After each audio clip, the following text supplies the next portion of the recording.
L'utilisation des nombres décimaux dans un programme en Python donne parfois lieu à des comportements étranges. Les résultats affichés ne sont parfois pas exacts. Ce problème n'est pas propre à Python et ne doit pas être considéré comme un bug. On le rencontre en effet dans la plupart des langages et logiciels, et si ce n'est pas le cas, c'est qu'il est camouflé. La calculatrice n'affiche par exemple que 10 chiffres significatifs, et le tableur quant à lui n'en affiche que 15, même si les options permettent en théorie d'en afficher bien plus. Une simple soustraction suffit cependant à le mettre en défaut et à révéler le même syndrome. Ce phénomène découle de l'utilisation par les machines non pas de nombres décimaux comme l'affichage pourrait le laisser croire, mais de nombres à virgule flottante, plus simplement appelés flottants. Mais qu'est-ce exactement qu'un flottant et d'où proviennent ces erreurs? Pour répondre à cette question, il faut étudier la représentation du nombre par un ordinateur. On simplifiera ici largement le modèle, pour n'en garder que le principe. Toute information stockée par la machine se présente sous une forme binaire, c'est-à-dire une suite de 0 et de 1. Il en est de même pour les nombres entiers, qui se décomposent de manière unique selon la puissance de 2, comme par exemple ici 281. On supposera que la machine ne dispose que de 9 cases en mémoire pour stocker ce nombre. Chaque coefficient prend donc ici une place. Si le nombre entier est trop grand, il n'y a plus assez de place pour stocker tous ces coefficients. On ne va donc garder que les plus significatifs pour constituer ce que l'on nomme la mantis, tout en précisant quel est l'exposant de la puissance de 2 la plus élevée. Cette représentation n'est plus exacte. On ne parle plus ici de nombres entiers, mais de nombres flottants. C'est exactement ce même phénomène qui se produit sur calculatrice. Un entier trop grand est écrit en notation scientifique.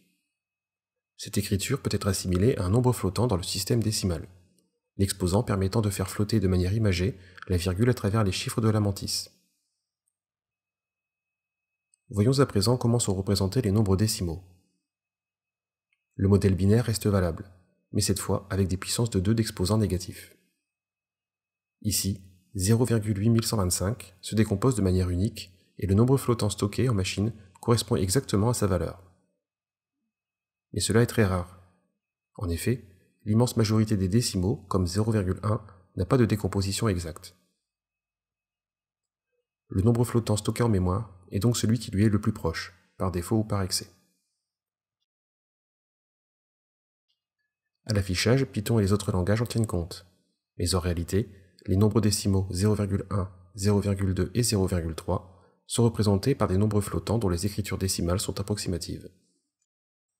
Sans entrer dans les détails trop complexes de l'addition en binaire, de ses arrondis et débordements possibles, on peut facilement concevoir que l'approximation par un flottant d'une somme est différente de la somme des approximations de ces termes, ou en tout cas qu'elle génère une différence suffisamment importante pour devenir visible. Il faudra donc faire preuve de prudence dans la conception des programmes, notamment lors des tests numériques. Pour illustrer, considérons cette fonction utilisant la réciproque du théorème de Pythagore. En paramètres, A, B et H sont les longueurs des côtés d'un triangle, H étant la plus grande. Cette fonction renvoie une réponse correcte lorsque ces paramètres sont des nombres entiers. Mais lorsqu'ils sont décimaux, le résultat est plus aléatoire. Il peut être juste, mais aussi totalement faux, comme ici avec les nombres 1, 2,4 et 2,6, qui vérifient pourtant bien l'égalité de Pythagore.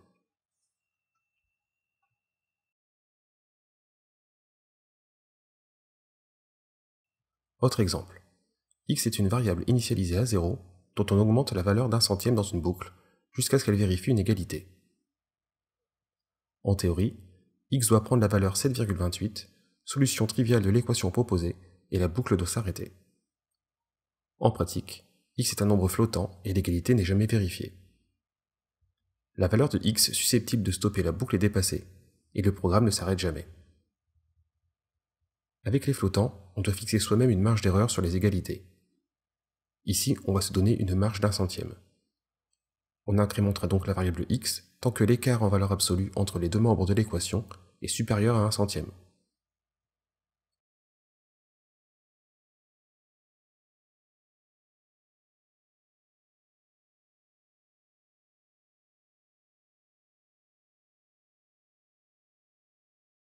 Le programme s'arrête à présent, et on peut constater de visu pourquoi l'égalité n'était effectivement pas vérifiée.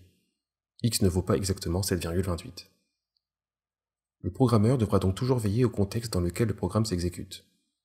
Avec des variables de type entier, il n'y a généralement pas de problème. Par contre, l'utilisation des flottants invite à la plus grande prudence, surtout si le programme comporte des instructions conditionnelles.